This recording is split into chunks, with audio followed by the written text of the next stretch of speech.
दोस्तों आज हम बात करेंगे एक ऐसी मशहूर बॉलीवुड अदाकारा की जो अपने पिता की तरह ही बहुत कंजूस थी। एक भी नौकर इनके यहाँ पर नहीं था और घर का सारा काम खुद ही किया करती थी, जिन्हें एक डायरेक्टर ने ये कहकर अपमानित किया था कि तुम्हारी शक्ल सूरत हीरोइन बनने के काबिल नहीं है, जिसने अदालत में यह कबूल किया था कि वो जिस्म बेचकर पैसा कमाती हैं, जिस वजह से उनको बहुत सी आलोचनाओं का सामना करना पड़ा था।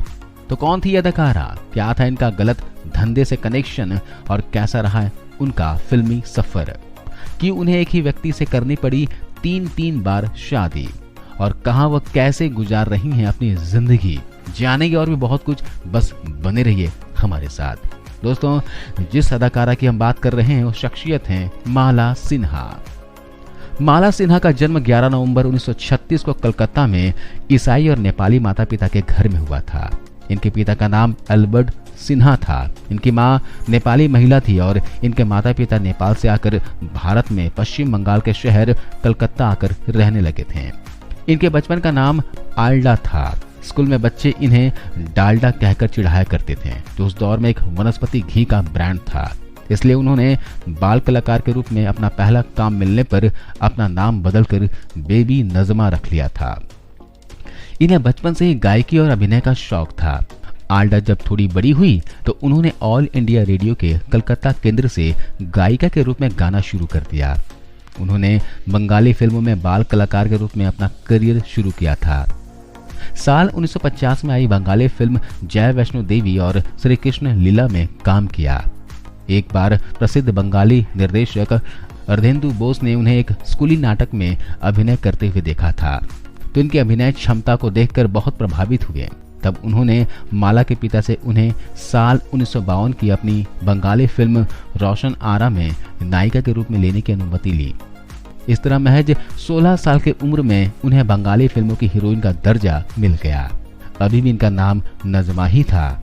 कलकत्ता में कुछ फिल्मों में अभिनय करने के बाद एक बंगाली फिल्म की शूटिंग के लिए मुंबई चली आई। वहां उनकी मुलाकात बॉलीवुड की एक प्रसिद्ध अभिनेत्री गीता बाली से हुई, जो उनसे मिलकर इनकी सुंदरता पर मंत्रमुग्ध हो गई। गीता बाली ने ही उन्हें हिंदी फिल्मों के कई निर्देशकों से मिलवाया था और बाद के वर्षों तक उनकी मेंटोर बनी रही। साल 1953 में उनकी 2 फिल्में आई, जिनमें बंगाली फिल्म निर्देशक पिनाकी भूषण मुखर्जी की फिल्म जोग वियोग और सोहराब मोदी की फिल्म झांसी की रानी थी। ये दोनों ही फिल्में कुछ खास नहीं चल पाई, मगर उनके अब तक किए गए फिल्मों में अभिनय को लोगों ने काफी सराहा। हालांकि फिल्म इंडस्ट्री में सभी उनकी सुंदरता के कायल नहीं थे। कहा जाता है कि एक फिल्म निर्देशक ने उन्हें देखकर यहाँ तक पूछ लिया था कि कभी शीशे में अपना चेहरा देखा है, जो बड़ी सी नाक के साथ फिल्म अभिनेत्री बनने चली आई। हालांकि बाद में कुछ फिल्म जानकार इनके चेहरे की तुलना नरगिस तक से किया करते थे।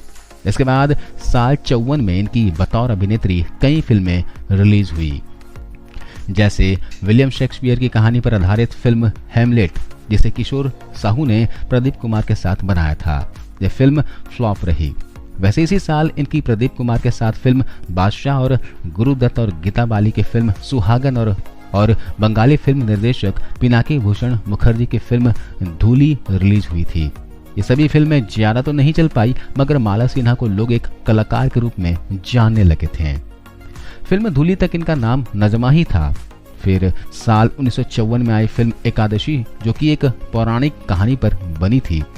इस फिल्म में ये लीड रोल में थी और इनके साथ त्रिलोक कपूर ने अभिनय किया था। कहते हैं हिंदू भावनाओं का ख्याल रखते हुए निर्देशक दादा गुंजाल और त्रिलोक कपूर की सलाह पर इन्होंने अपना नाम माला रख लिया। इसके साथ ही उन्हें हिंदी और बंगला की कई फिल्में मिलने लगी। साल 1955 की फिल्म रियासत और 1956 में आई केदार शर्मा की फिल्में जलदीप और रंगीन रातें और उसी साल रिलीज पैसा ही पैसा प्रमुख थी।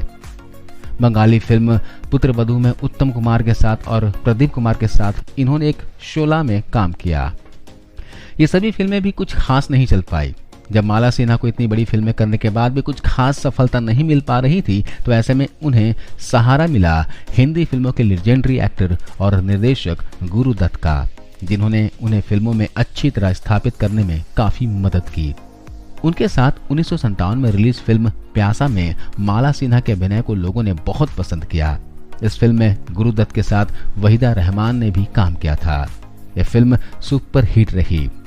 इस साल इनकी कई फिल्में आई, जिनमें बंगाली फिल्में पृथ्वी, आमाचारी चाय, वसुरेर, पराशे और हिंदी फिल्मों में फैशन, अपराधी कौन, लाल बत्ती, भक्त ध्रुव, नौसेरवाने आदिल और नया जमाना शामिल रही। लगभग सभी ए ग्रेड की फिल्में थी और इन्हें प्रदीप कुमार, बलराज साहनी, अभि भट्टाचार्य, सोहराब और राजकुमार जैसे कलाकारों के साथ काम करने का मौका मिला। जिसके बाद इन्होंने साल 1958 में राज कपूर की फिल्म परवरिश में अभिनय किया। फिल्म का एक गाना बेहद ही हिट हुआ था, जिसके बोल थे, मस्ती भरा है समा। राज कपूर और माला सिन्हा पर फिल्माया ये लव सॉन्ग अपने दौर में खासा हिट रहा था। राज कपूर के साथ ही उनकी दूसरी फिल्म फिर सुबह होगी भी आई। बलराज साहनी के साथ फिल्म देवर भाभी साल 1959 में, फिर राज कपूर के साथ फिल्म मैं नशे में हूं और देवानंद के साथ लव मैरिज जैसी बड़ी बड़ी फिल्मों में काम किया। इस साल की माला सिन्हा की दूसरी हिट फिल्म राजेंद्र कुमार के साथ थी, जिसका नाम था धूल का फूल। इस फिल्म के लिए उन्हें फिल्म फेयर सर्वश्रेष्ठ अभिनेत्री के अवार्ड का नॉमिनेशन भी मिला था। इसी फिल्म से यश चोपड़ा ने अपने निर्देशक के करियर की शुरुआत की थी। इस फिल्म के बाद माला सिन्हा इंडस्ट्री में टॉप की हीरोइनों में शामिल हो गईं। उसी साल उनकी अन्य फिल्में दुनिया ना माने और जालसाज भी रिलीज हुई, जो दर्शकों के बीच काफी लोकप्रिय हुई। साल 1961 में देवानंद के साथ फिल्म माया उनकी प्रमुख फिल्में रही, जिसके जरिए माला सिन्हा हिंदी दर्शकों के घर घर में पहुंच गईं। साल 1962 को अगर माला सिन्हा का साल कहा जाए तो कोई गलत नहीं होगा। इस साल रिलीज मनोज कुमार के साथ उनकी फिल्म खरियाली और रास्ता ने उनका करियर 7वें आसमान पर पहुंचा दिया। निर्देशक विजय भट्ट की यह फिल्म माला सिन्हा के साथ साथ मनोज कुमार के करियर के लिए भी खासी महत्वपूर्ण मानी गई। 1962 में ही शम्मी कपूर के साथ फिल्म दिल तेरा दीवाना और धर्मेंद्र के साथ फिल्म अनपढ़ आई। उसी साल रिलीज किशोर कुमार के साथ फिल्म बॉम्बे का चोर एक सफल कॉमेडी फिल्म थी। माला सिन्हा कितनी ही बड़ी अभिनेत्री क्यों न बन गई थी, मगर अपने पिता से हमेशा डरती थीं। घर आते ही वो बेहद सादगी से रहा करती थीं। उनकी माँ उन्हें घरेलू लड़की ही मानती थीं, जो स्टार स्टेटस को घर के बाहर छोड़कर आती थी। रसोई घर में जाकर खाना बनाना और फिर प्रेम से मेहमानों को खिलाना माला सिन्हा के प्रिय शौक रहे। माला सिन्हा ने साल 1950 से 1970 के दशक में लगातार कई बंगाली फिल्मों में मुख्य भूमिका निभाई। माला सिन्हा अपने करियर का सर्वश्रेष्ठ प्रदर्शन साल 1964 की फिल्म बुरहानी को मानती हैं, जिसमें वो गुरुदत्त के साथ नजर आई थी। इस फिल्म के लिए उन्हें सर्वश्रेष्ठ अभिनेत्री के तौर पर फिल्म फेयर में नॉमिनेशन भी मिला था। उसी साल फिल्म अपने हुए पराये में वो मनोज कुमार के साथ पर्दे पर उतरी। उसी साल माला सिन्हा ने फिल्म जहां आरा में भरत भूषण के साथ बेहद सशक्त रोल में नजर आईं।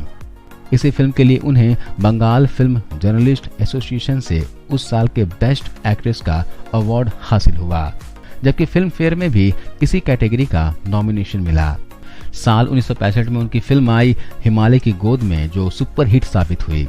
इस फिल्म के लिए भी उन्हें बेस्ट एक्ट्रेस के फिल्म फेयर अवार्ड का नॉमिनेशन प्राप्त हुआ था।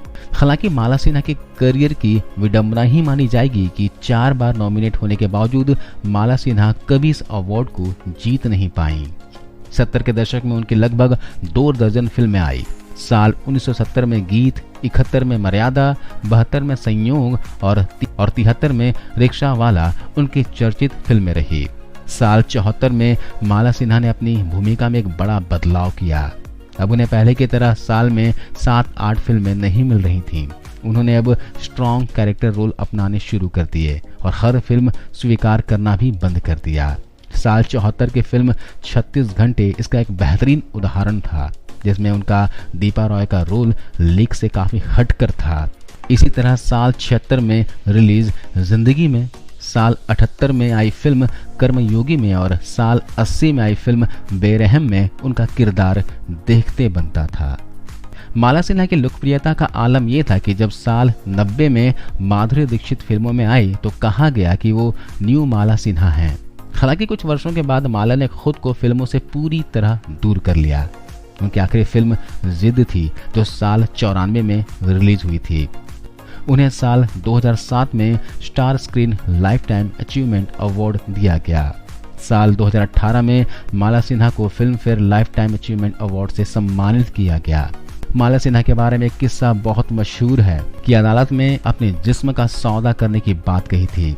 दरअसल एक बार उनके यहाँ इनकम टैक्स की रेड पड़ी थी और उसमें 12 लाख रुपए बरामद हुए जो उनके पिता ने घर के बाथरूम में छिपा कर रखे थे। उन पैसों के बारे में जब अदालत में पूछा गया तो उनको बचाने के लिए माला सिन्हा ने ये कहकर सबको चौंका दिया कि इन्होंने ये पैसा गलत धंधे से कमाया है।